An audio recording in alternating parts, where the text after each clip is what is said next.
Berbeda nasib dengan Brasil, timnas Argentina lolos ke semifinal Piala Dunia 2022 setelah memulangkan Belanda. Laga Belanda versus Argentina yang dihelat di Stadion Lusail Doha pada Sabtu dini hari diwarnai drama adu penalti.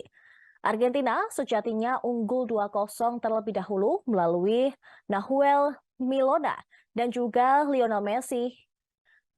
Sementara satu gol itu membuat Messi menorehkan sejarah. Dia bersama dengan Gabriel Batistuta menjadi pesepak bola pria Argentina tertajam di ajang Piala Dunia.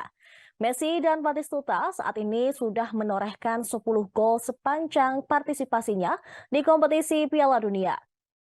Belanda kemudian berhasil menyamakan kedudukan menjadi 2-2 lewat brace atau 2 gol dari Wout Weghorst pada menit ke-83 dan 90-11. Situasi itu membuat pertandingan berlanjut ke babak extra time. Messi memberikan umpan lambung dari situasi bola mati pada menit ke-104. Namun Nicolas Otamendi tak bisa menyambut bola operan Messi. Lapulga lalu sempat melepaskan tendangan dari luar kotak penalti pada menit ke-110. Akan tetapi masih melenceng jauh di atas misar gawang. Enzo Fernandez membuat kepanikan di area pertahan Belanda.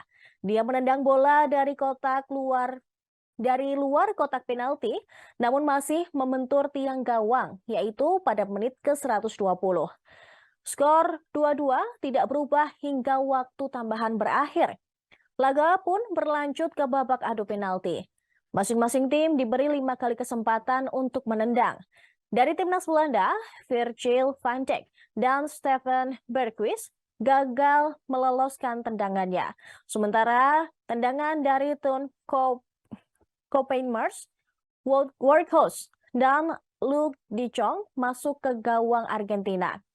Di sisi lain, Argentina hanya gagal oleh tendangan Enzo Fernandez, sedangkan tendangan dari Messi, Leandro Paredes, Gonzalo Montiel, dan Lautaro Martins masuk ke dalam gawang lawan.